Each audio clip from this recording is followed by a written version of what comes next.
मंच पर बैठे यूपीसीबी के सभापति जी, उप सभापति जी, हमारे सहयोगी गोस्वामी जी, गुलशेष जी,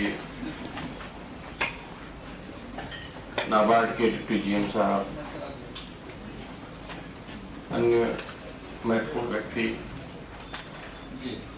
हॉल में बैठे हुए हमारे सभी सहयोगी, दूर से आए किसानगण, पहले तो मैं गुलशेष जी का धन्यवाद देना चाहूँगा कि कल उन्होंने मुझे ये मौका दिया कि आज आपके बीच में कुछ अपनी बातें रख सकें।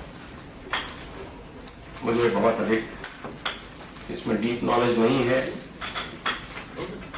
38 दिनों में जो देखा समझा वो आपसे कुछ शेयर करूँगा। गलत होगा तो माफ कीजिएगा। मेरा मानना है कि पहले बड़े फ्रेमवर्क को बात करें। 1990 के दशक से पहले हिंदुस्तान में कमांड इकोनॉमी थी और सहकारिता थी। सरकार थी, गवर्नमेंट सेक्टर था और सहकारिता थी। प्राइवेट सेक्टर का रोल बड़ा कम हुआ। अब प्राइवेट सेक्टर जो इंट्रोड्यूस हुआ तो उसका रोल बड़ा व्यापक होता गया। हर स्तर पर प्राइवेट सेक्टर अपने आप को मजबूत बनाता गया। दूसरा परिवर्तन मैंने देखा, कंप्यूटर और इंटरनेट आया। इसने चीजों को फास्ट कर दिया। जो पहले आप अखबार दोपहर में पढ़ा करते थे, अब रियल टाइम में आपको दुनिया में कुछ भी हो रहा है, आप ऑडियो विजुअल सब कुछ भी देख सकते हैं, प्रिंट भी देख सकते हैं। तीसरा इलेक्ट्रॉनिक मीडिया आया। आप बड़े अच्छे काम करते हैं। मीडिया में एक रिपोर्ट आया कि खाद के डिस्ट्रीब्यूशन नहीं हो पाया। बाद में वेरीफाई हुआ कि डिस्ट्रीब्यूशन हुआ था, खाद खत्म हो गई थी, तो जो बाद में आया तो नहीं मिला। स्वाभाविक है, लेकिन उन्होंने एक परसेप्शन क्रिएट करी। तो इलेक्ट्रॉनिक मीडिया जो है इंपॉर्टेंट है।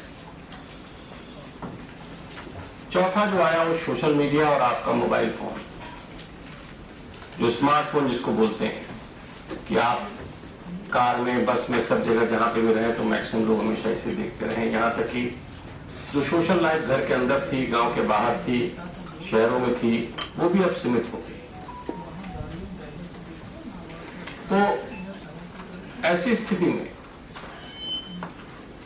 सहकारिता जो है, क्या इसका कोई ऑल्टरनेटिव है? मेरे सीमित दिमाग से नहीं, सहकारिता का कोई ऑल्टरनेटिव नहीं। सहकारिता जिस क्षेत्र में जाती है, जिन किसानों के बीच में जाती है, गांव में जहां काम करती है, वहां प्राइवेट सेक्टर नहीं जा सकता। गवर्नमेंट सहकारिता को सपोर्ट करती है, बिल्कुल सही करती है। हमारी केंद्र सरकार, राज्य सरकार जी जान से सहकारिता को सपोर्ट करने के लिए लगे, क्योंकि उनका कोई ऑल्टरनेटिव नहीं और ऑल्टरनेटिव हो भी नहीं सकता। बहुत बार मैंने देखा, जब मैं 1997-98 में भारत सरकार के कृषि मंत्री का ओवरसी हुआ करता था, तो देखता था कि सहकारिता के लोग तो दूर दराज में जाते हैं, लेकिन प्राइवेट सेक्टर के उस समय नए नए बैंक्स कहीं नहीं जाते थे। झारखंड नहीं जाते थे, नॉर्थ ईस्ट नहीं जाते थे, eastern part of the country में कम जाते थे, कुछ ही जगहों पर सीमित है। तो वो प्रॉफिट के लिए है। आप प्रॉफिट के अलावा, जैसे हमारे पूर्ववर्ती वक्ताओं ने कहा कि आपका उद्देश्य व्यापक है, आप वेलफेयर इन ऑल टर्म्स, लेकिन इन सब चैलेंजेस के साथ आपको सर्वाइव भी करना है। लेटेस्ट जो चैलेंज आया है वो आर्टिफिशियल इंटेलिजेंस है, जिसमें आजकल आप इंटरनेट पे जाएंगे, गूगल पे कुछ सर्च करेंगे तो लिखेगा एआई जनरेटेड इंफॉर्मेशन। वो सर्च करके दुनिया के सारे डेटाबेस से आपकी इंफॉर्मेशन लगा के आपको पॉसिबल है। आप कहेंगे हमसे इससे क्या मतलब, हम तो सहकारिता में हैं। देखिए, प्रश्न ये महत्वपूर्ण है कि आप किस कमरे में गेम खेल रहे हैं। ये पूरा इंस्टीट्यूट है, एक बड़ा हॉल है, बैठने में भी आपको आनंद आ रहा है, प्रोडक्टिविटी भी यहाँ बढ़ेगी, लेकिन और भी कई रूम है, किचन भी होगा, टॉयलेट भी होगा, छोटे रूम्स भी होंगे। बाकी जगह किस जगह बैठ के आप मीटिंग कर रहे हैं, ये महत्वपूर्ण है। एक कमरे में केवल 10 लोगों के बैठने की प्रबंध होगी, यहां 100 लोगों के बैठने का प्रबंध। यहां की व्यापकता जो है बड़ी होगी।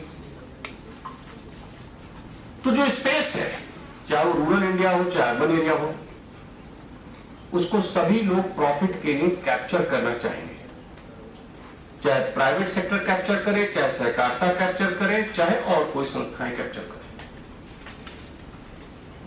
कैप्चर वो करेंगे, मजबूती वो लेंगे जो अधिक इक्विप्ड होंगे, जो मॉडर्न होंगे, जो अपने आप को फैसिलिटेट कर पाएंगे।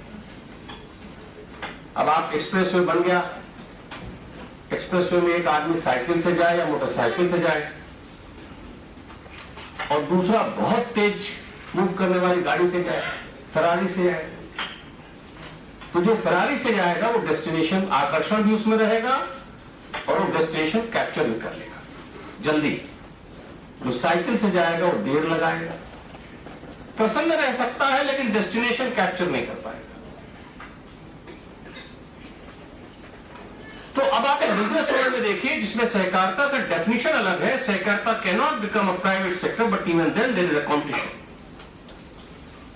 तो जो इक्विप्ड है कंप्यूटर में, इंटरनेट में, अब एआई में, जिनका कैलकुलेशन तुरंत हो जाता है, उनकी स्पीड तेज होगी, उनका कैलकुलेशन तेज होगा, वो आपको तेजी से रिप्लेस कर देंगे। क्योंकि एक और चीज, सब स्वभावगत चीजें हैं, व्यक्ति की हो, परिवार की हो, कलेक्टिविटी की हो, राष्ट्र की हो, ग्लोबल लेवल की हो,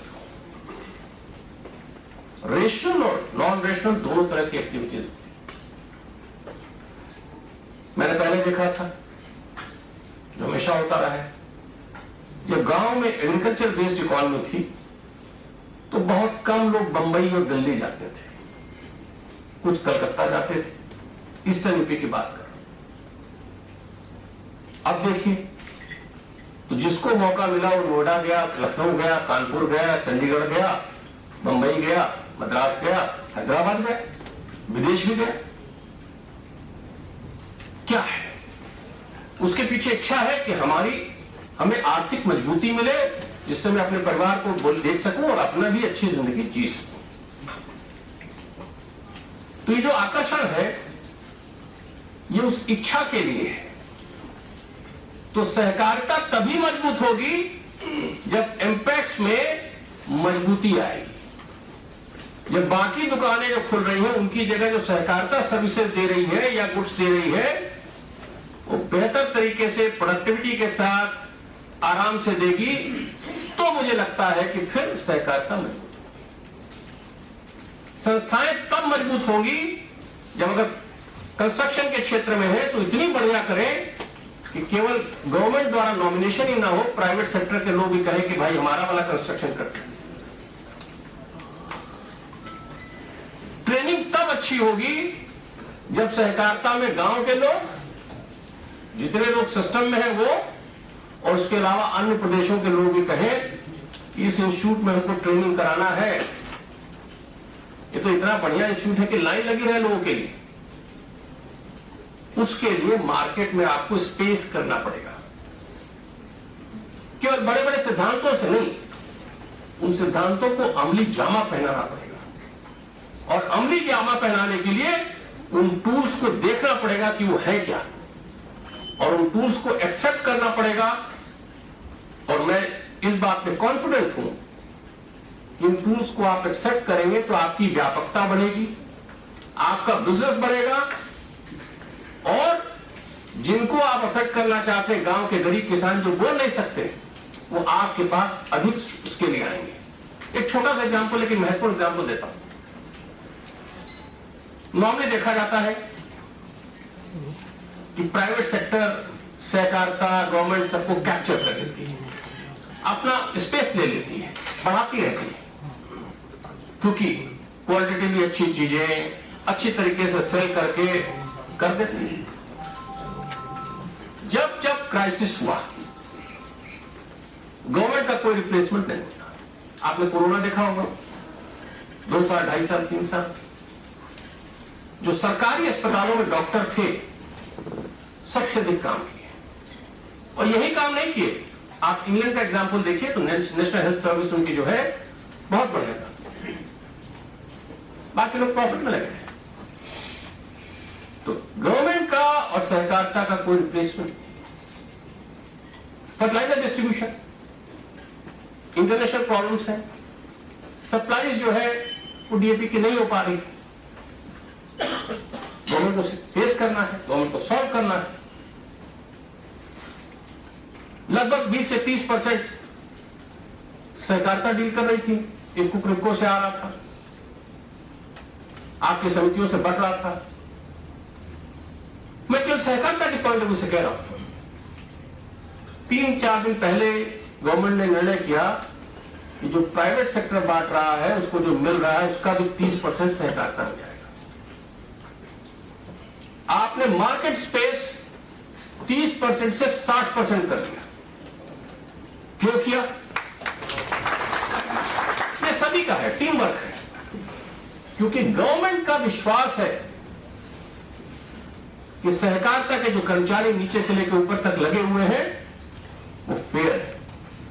1350 का मतलब 1350, जितना वेट है 50 केजी तो 50 केजी, उसमें किसी तरह की मिलावट नहीं, और जितना बेच रहता है ये विश्वास उस मार्केट को कैप्चर करने के लिए बेहतर है। तो अब आपके इंपैक्ट को जो उतनी कमीशन मिलेगा उसमें से दूना हो सकता है, और एक्टिविटीज आपको बढ़ाना है। तो अब इसमें यह है कि इस एक्टिविटी को इतने सफलपूर्वक करिए कि गवर्नमेंट का विश्वास और बढ़े, क्योंकि अब कॉम्पिटिशन भी हो गया। जिसका 30% मार्केट गया वो आपके पीछे लग जाएगा, देखेगा कि कहां आप गलती कर रहे हो, पॉइंट आउट करेगा। तो अब आपको और प्रोफेशनल बनना पड़ेगा, आपको और मेहनत करनी पड़ेगी, जिससे 60% तो आप कैप्चर किए रखें, 10-5% और भविष्य मिल जाए, और दूसरी एक्टिविटीज भी आपके ऊपर विश्वास से और बढ़े, तो आप इंपैक्ट को मजबूत बनाएंगे, अपनी संस्थाओं को मजबूत बनाएंगे। तो कैसे मॉनिटर करें? सब लोग लगे हैं, लेकिन हम लोगों ने कुछ बनाया था आपको। हम इसीलिए आज की हम कुछ 2-3 बातें करेंगे जो इसी पे कंफाइन करेंगे, टूल्स पे। हम आइडियल्स और गोल्स पे अब नहीं जाएंगे, वो सब बातें हो रही हैं।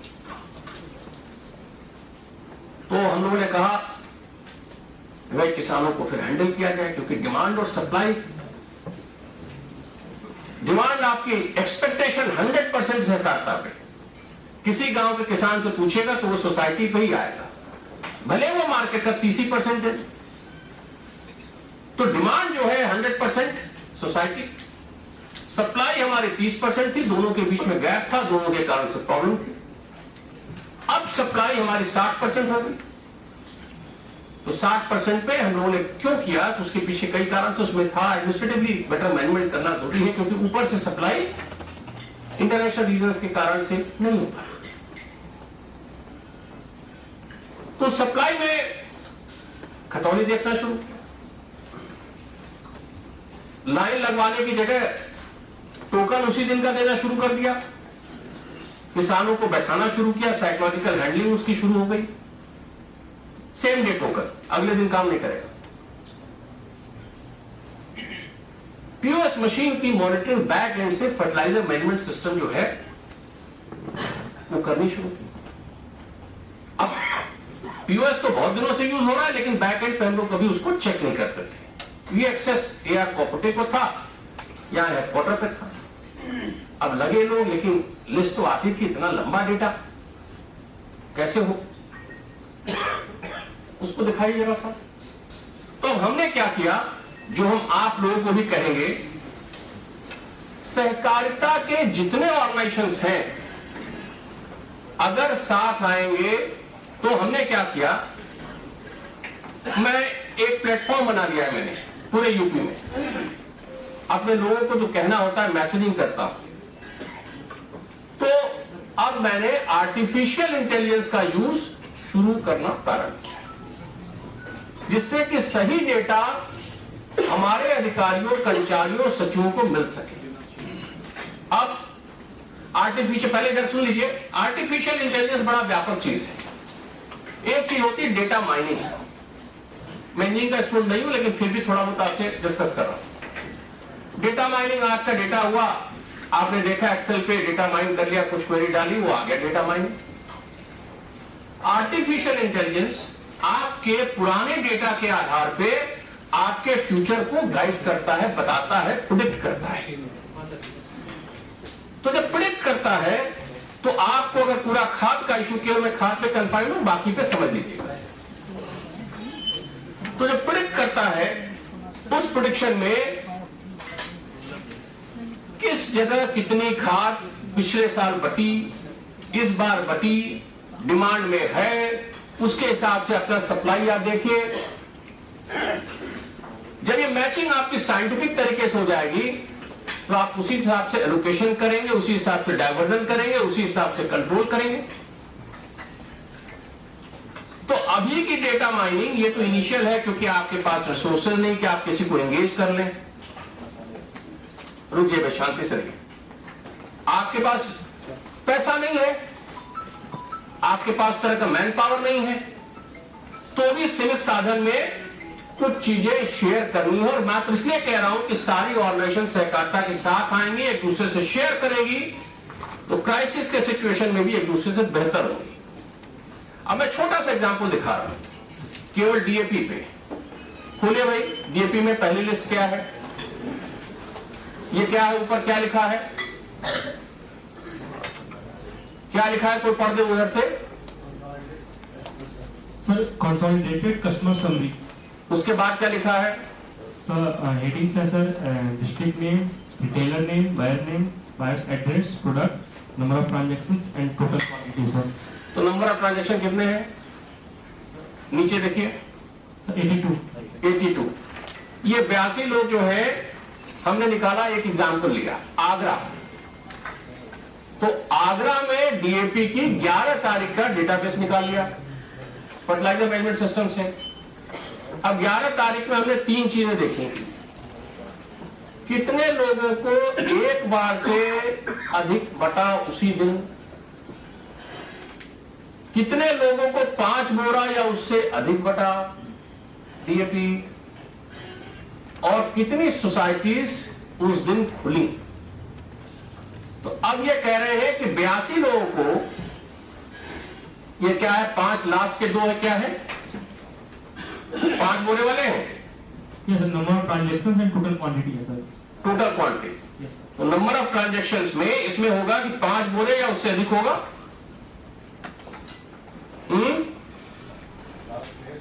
सर 3 है। 5 बोरे या उससे अधिक होगा ना। यस सर, है यस सर, 5 बोरा या उससे अधिक। अधिक। तो अब सबका नाम आ गया। तो आगरा में 100 समितियां हैं, 100 समिति में 11 लोग, इतने 80-85 लोगों को 5 बोरे से अधिक कितने लोगों को मिला।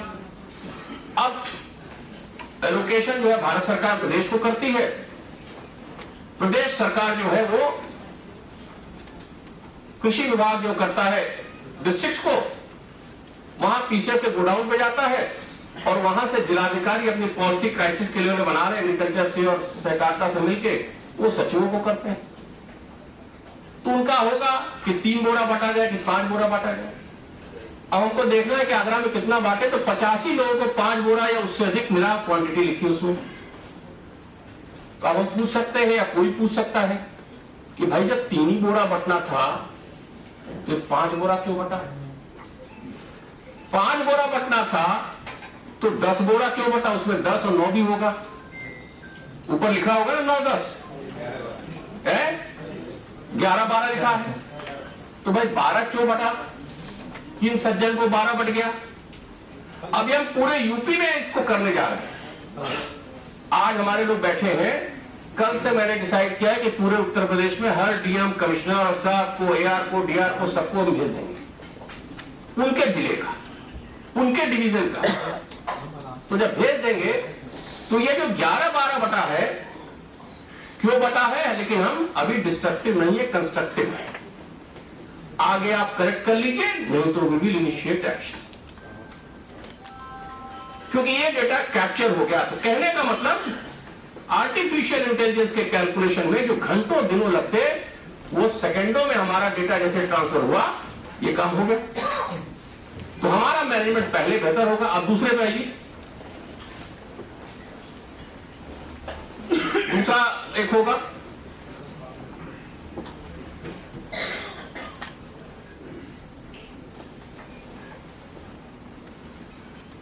ये क्या है, लास्ट वाले,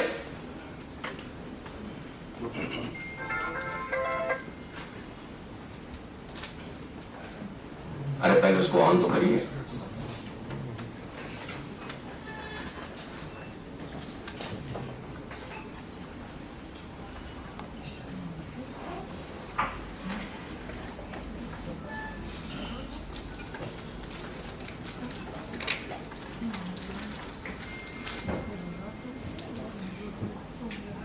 क्या लिखा है इसमें लास्ट में?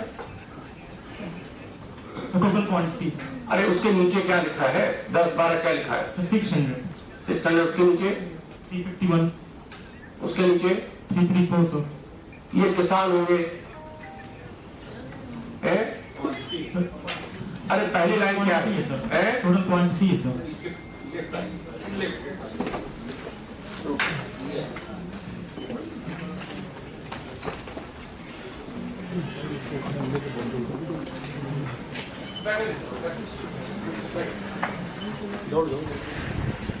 अब ये देखिए,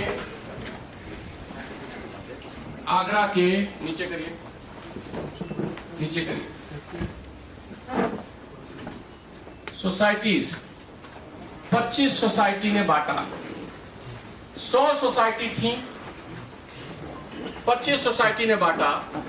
तो एक सोसाइटी जो है भगराज, ये दो, कितना ऊपर करिए, क्या लिखा है, 2 ट्रांजैक्शंस हुए और 7 बोरा बांटा। तो इसमें हमेशा देखा जा सकता है कि भाई इस सोसाइटी में टोटल क्वांटिटी उस दिन थी कितनी, तो 2 ही बोरा क्यों बांटा, 2 ही ट्रांजैक्शंस क्यों हुए और 7 बोरा क्यों बांटा। ऊपर 143 ट्रांजैक्शन हुए, 600 बोरे बांटे। आपके डिपॉजिट जो आपकी आवक है प्लस आपका सेल कंपैरिजन हो सकता है। लेकिन 100 के अलावा 75 सोसाइटीज और कहां गई? 25 ने बांटा 11 तारीख को। तो 75 ने क्यों नहीं बांटा? तो 75 में यह भी हो सकता है कि एक ही सचिव, चूंकि सचिव के पद कमी है, 3-3 पद होंगे तो 2 जगह नहीं बांट पाए होंगे।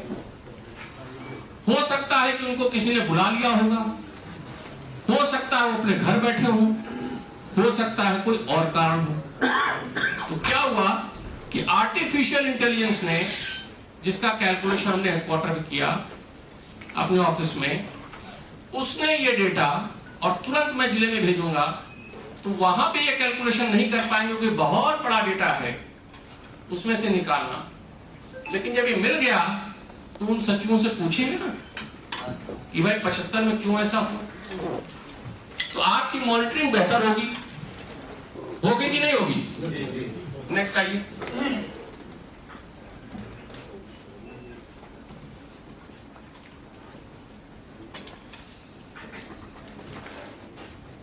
तो 82 लोगों को 2 बार से अधिक दिया गया। 339 लोगों को जिसमें नाम दिया है कि 11-11 को 5 या उससे अधिक बोरे दिए गए। आइए लिस्ट पे आइए। इसके बाद आइए,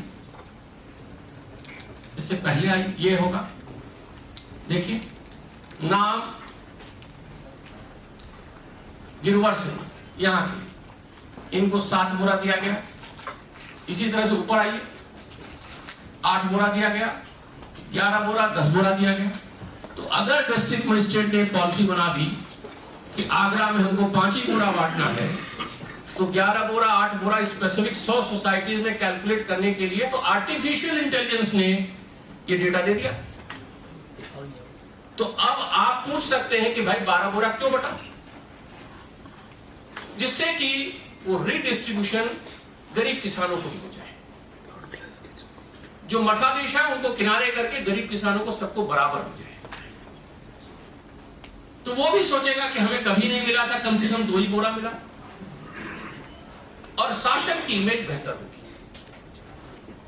तो किसने मदद की? आर्टिफिशियल इंटेलिजेंस ने। ठीक है।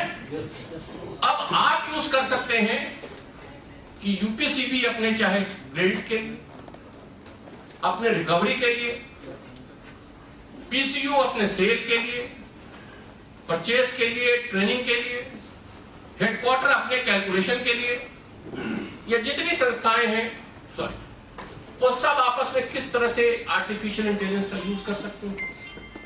कोई एक फील्ड में करेगा, कोई दूसरे फील्ड में करेगा, तो समय आ गया है आपस में कंपटीशन बढ़, शेयरिंग करनी चाहिए। ये तब पॉसिबल हुआ जब आपके पास फर्टिलाइजर मैनेजमेंट सिस्टम का डेटा था, उसको बैकएंड में लेके ट्रांसफर करके कैलकुलेशन किया। आर्टिफिशियल इंटेलिजेंस बहुत बड़ी बड़ी चीजें करेगी, ये तो वी आर जस्ट बिगिनिंग। लेकिन किसको फर्टिलाइजर इंटेलिजेंस मैनेजमेंट सिस्टम का पास है वो ठीक है, किसी पास बैंकिंग का डेटा है वो अपने उसी तरह से बकायेदारों बाकी सब लोगों का शेयर कर सकता है। तो सब लोग जिनके पास अलग अलग सिस्टम जैसे गवर्नमेंट की स्कीम्स हैं, जो डेटा आपके पास है उसकी माइनिंग और प्लस आर्टिफिशियल इंटेलिजेंस से प्रोडिक्शन हो सकता है। जैसे फर्टिलाइजर का अगले साल वेदर को देखते हुए, पिछली डिमांड को देखते हुए, सिचुएशन को देखते हुए कितना यूज हो सकता है, जिले जिलेवार, समितिवार, ये भी आर्टिफिशियल इंटेलिजेंस आपको बता सकता है। तो इस बार का पूरा सीजन, अभी तो उसके पास हमारे पास आदमी नहीं है, कोई कॉन्ट्रैक्ट नहीं है, फॉर्मली कर रहे हैं। पूरे सीजन का मैं कैप्चर करूंगा और बताऊंगा कि रबी में खाद का ये अभी तो इशू सॉल्व करूंगा, लेकिन एक गवर्नमेंट को रिपोर्ट भेजूंगा कि पूरे सिचुएशन में खाद हमने किस तरह से की। तो पता चला होगा अक्टूबर में हमने 20-20 बोरे में बांट दिए, नवंबर में ये जो हम शेयर कर रहे हैं उससे अब 10-12 पे आ गया, 5 पे आ गया, और नवंबर के लास्ट में आज कल से मैंने भेजना शुरू कर दिया। अभी आगरा का भेजा है, आज से मैं पूरे प्रदेश का भेजूंगा। तो ये 5 बोरा जो जिलाधिकारी अपने स्कीम बताएंगे उसके हिसाब से आएंगे, और पूरे सीजन की रिपोर्ट होगी तो हम ट्रेंड भी बता देंगे कि क्या ट्रेंड है और अगली बार के लिए क्या ट्रेंड आर्टिफिशियल इंटेलिजेंस कर रहा है। आपको डिमांड सप्लाई मैनेज करने में इनपुट मिलेगा। उसी तरह से धान की खरीद है, उसमें हो सकता है, उसी तरह से आपकी वेरियस स्कीम्स में हो सकता है, मैन पावर मैनेजमेंट में हो सकता है, बैंकिंग सेक्टर कर सकता है अपने इश्यूज को रिजॉल्व करने में। तो बहुत सी चीजें हैं। मैं मात्र इतना कह रहा हूं, आपस में सब लोग कोऑपरेट करें, जिसकी जो स्ट्रेंथ है दूसरे से शेयर कर लें। 5 साल बाद जब सहकारिता मजबूत हो जाएगी तब उसके बाद अपना कॉम्पिटिशन भी कर लेंगे, लेकिन अभी तो कर लें क्योंकि आपके पास बहुत से शॉर्टकमिंग्स हैं। दूसरा जो इश्यू है वो ये कि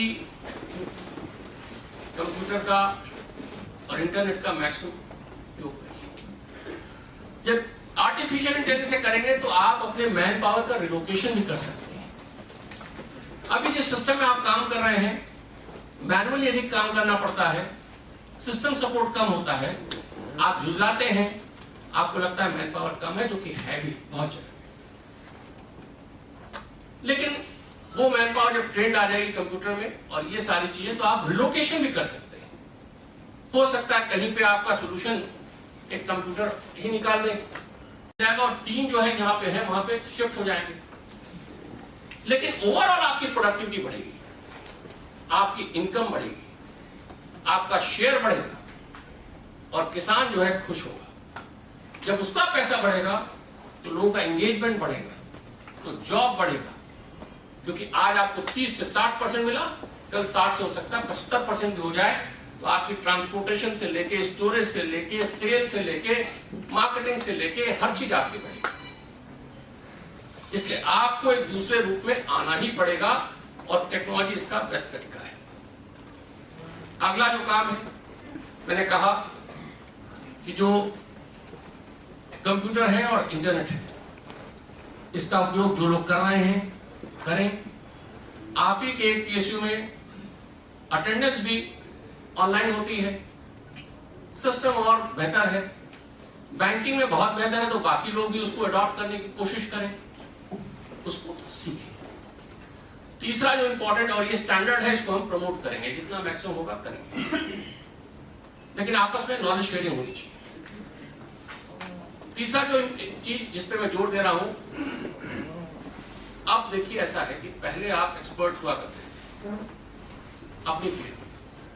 जब से सोशल मीडिया आया तब से मैन इन द स्ट्रीट, सड़क पे जो व्यक्ति आपके बारे में कमेंट करता है, सबसे पहले कमेंट आ जाता है कि साहब ताला लगा था। तो पता किया 3-4 केसेस में कि ताला लगा था, क्यों लगा। जहां लड़ाई हुई, एक हुआ कि किसी ने आत्महत्या कर लिया, प्रयास किया, तो रिपोर्ट आई कि घर की लड़ाई थी, वहां आके लड़ाई हुई और जो भी हुआ, लेकिन वो घर की लड़ाई थी, उसमें आपकी समझती का कोई मतलब नहीं था, लेकिन प्रोजेक्शन दूसरी तरह से हो गया, वो छा गया पूरा, आप काउंटर करते रहे। बंटने के लिए जितना था उन्होंने बांट दिया। फिर बाद में आए, डिफॉल्टर थे, उनके फादर भी डिफॉल्टर थे, लेकिन लड़ाई करके सोशल मीडिया में निकला। सोशल मीडिया बहुत इंपॉर्टेंट डाउन।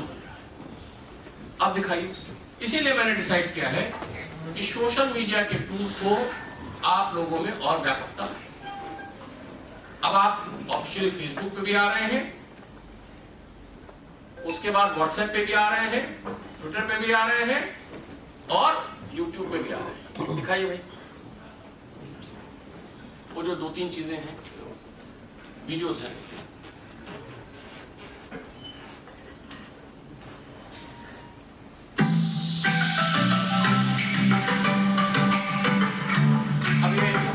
सर्वप्रथम अपने ब्राउजर पर UPCOD खोलें। इस पेज पर लॉगर सचिव की मदद से वीडियो एवं यूपीसीबी ने आपको पता है एक पोर्टल बनाया है।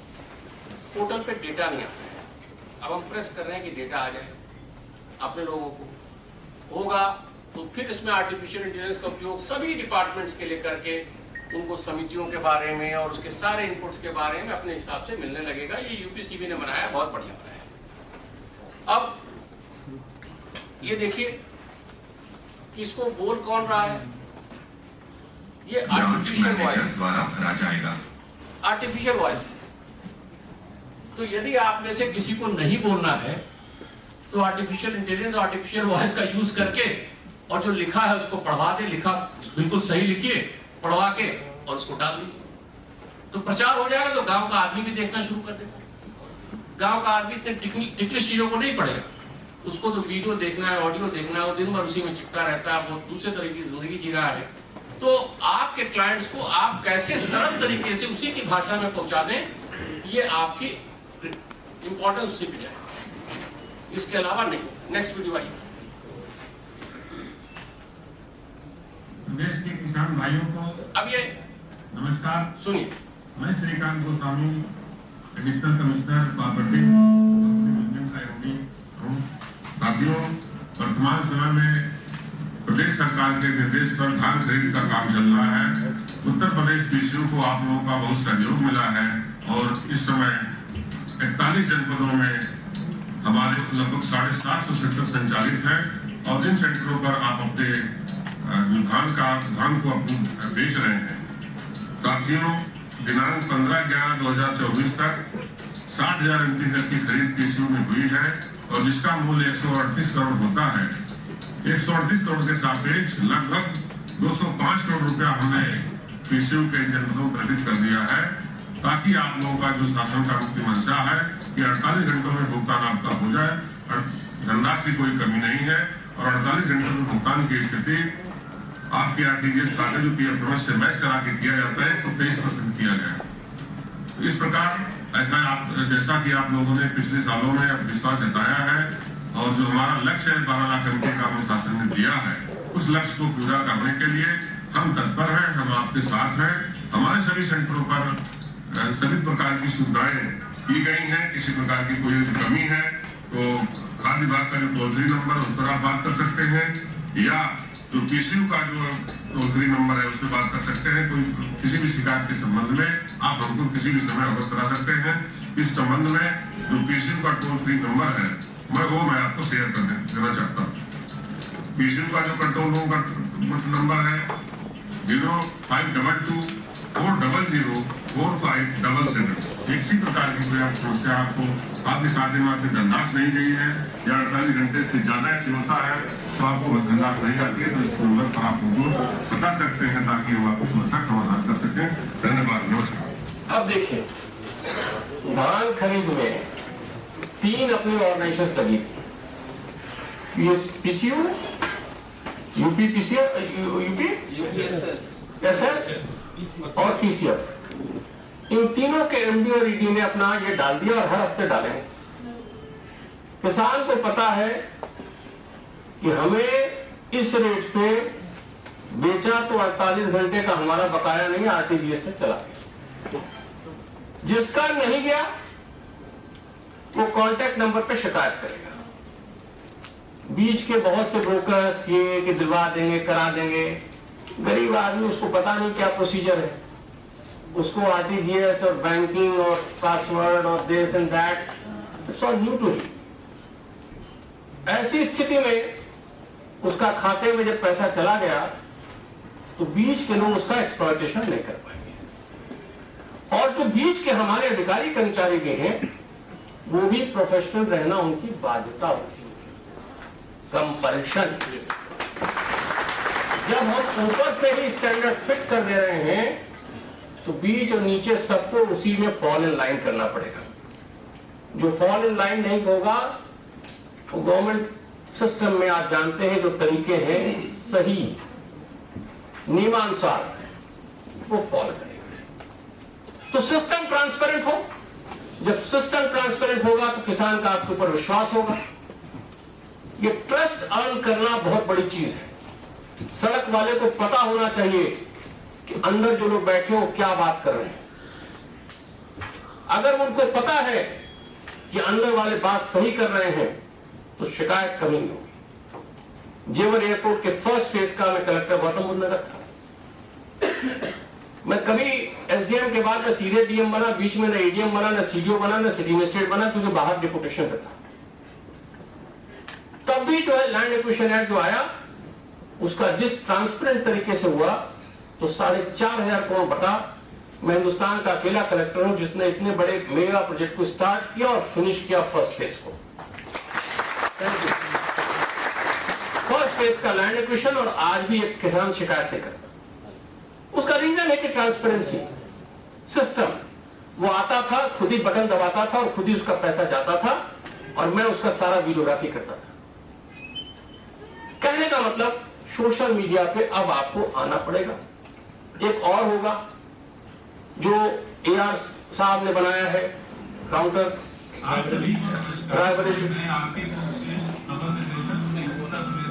नहीं, अच्छा वो नहीं पड़ा। तो उसमें कहने का मतलब कि एआर साहब के अगेंस्ट शिकायत हुई कि साहब यहाँ पटा नहीं। उन्होंने तुरंत वीडियो बनाया और डाला कि साहब इतने किसानों को इतने दिन इतना बड़ा पट गया और सब गलत है, और 2-4 किसानों का भी इंटरव्यू करा दिया। मैंने सभी एआर से कह दिया पूरे उत्तर प्रदेश में कि आप सब बढ़िया काम करिए, उसको ऐसे काउंटर करिए, डिफेंसिव मत करिए। हाँ सुनवा लीजिए।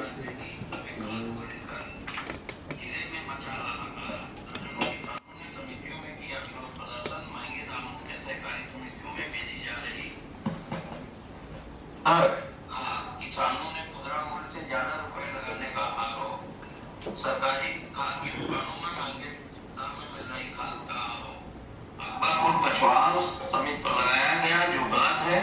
इसकी जांच करा ली गई। जांच में 4 बोरी 2 लोगों को, 3 बोरी 17 लोगों को और 213 लोगों को 2 बोरी और सभी को 1 बोरी दी गई। दिनांक 11/11/2024 को समिति अकबरपुर कछवाहा में 80 बोरी एपीएस थी और दिनांक 13/11/24 को ही 500 बोरी डीएपी प्राप्त हुई, जो समस्त उर्वरक का वितरण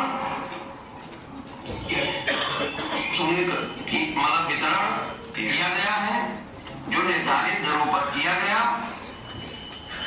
जो शिकायत की गई कि खाद उपलब्ध नहीं है जनपद में,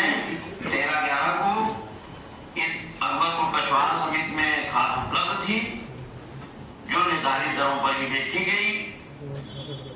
भारत समाचार रायबरेली द्वारा जो शिकायत की गई है वो निराधार है, असत्य है, उसकी जांच करा ली जाएगी। ठीक, धन्यवाद। तो अब आपके एआर भी अपना फैक्ट्स चेक कर रहे हैं, वीडियो बना रहे हैं, हमको दिखा रहे हैं, अप्रूवल के बाद मार्केट में डाल रहे हैं।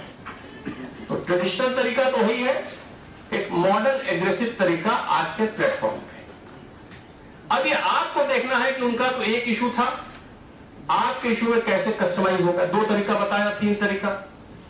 एक तो जैसे गोस्वामी जी ने इंटरव्यू दिया,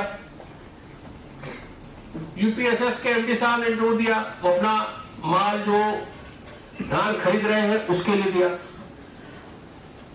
खाद के लिए अलग जा रहा है, वो शुरू में हमारे अधिकारियों ने कर दिया, बार बार दे रहे हैं। मार्केट में जवाब देने के लिए अलग जा रहा है, जो एआर साहब ने किया। इस तरह से आपकी बड़ी एक्टिविटीज हो सकती है, आप सोच ही नहीं सकते हैं।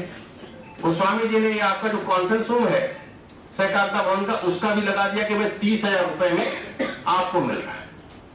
5,000 जो आपका सिक्योरिटी मनी होगा वापस हो जाएगा। अब लखनऊ में 30,000 में अपने प्राइम प्लेस में जिसको लेना है उन्हें, और first come first serve online ये कर रहे हैं और करेंगे। अभी तो बिगनिंग है, कोई कॉन्सेप्ट जब शुरू में होता है तो थोड़ा देर होती है, सभी को पता। ऐसे पूरे सिस्टम में हम चाहते हैं सोशल मीडिया का भी यूज हो। तो computerisation, AI, social media, apart from the fact administrative accountability,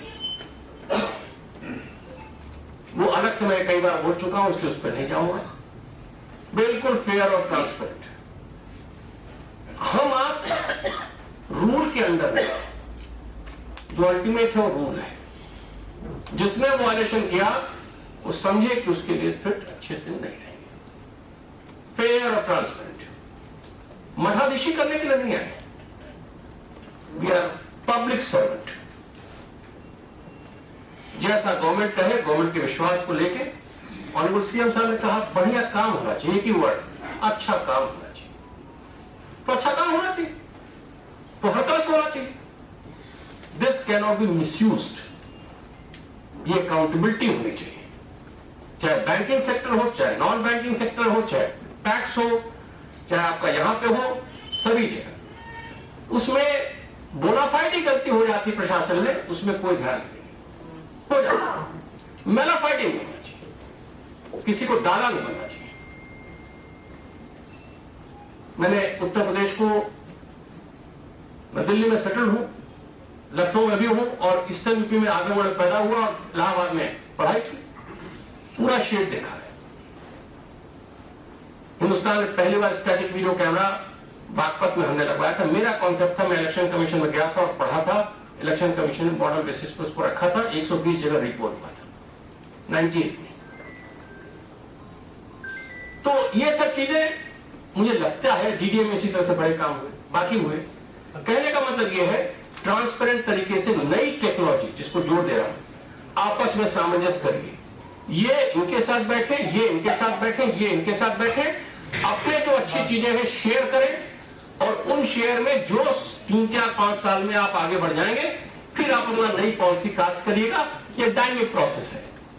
लेकिन अभी आप जब क्राइसिस में हैं, तो उसी तरह से छीनिए मार्केट, जैसे गवर्नमेंट ने हमको 30% से 60% दे दिया। इंपैक्ट में एक एक्टिविटी से सीएससी है, हिंदुस्तान में आप सबसे अच्छा काम किए हैं और राज्य आपसे पीछे है। लेकिन मैं मेरठ में गया, एक शहर में समिति, मैंने पूछा सचिव साहब से क्या हो रहा है, तो उनका साहब पिछली बार मेंबर बढ़ाए थे, 4,000 मेंबर हो गए, लेकिन साहब 900 एक्टिव है। तो मैंने कहा कि वो जो हमने कहा है व्हाट्सएप वगैरह पर कितने हैं, कैसा 23 है। तो मैंने कहा 23 हैं, तो क्या उनको मैसेज दे रहे होंगे, बड़े बड़े मैसेज हम भेज रहे हैं। उनका हाँ साहब इतने को भेज, मैंने दिखाओ, एक को भी नहीं भेजा। ये रियलिटी है।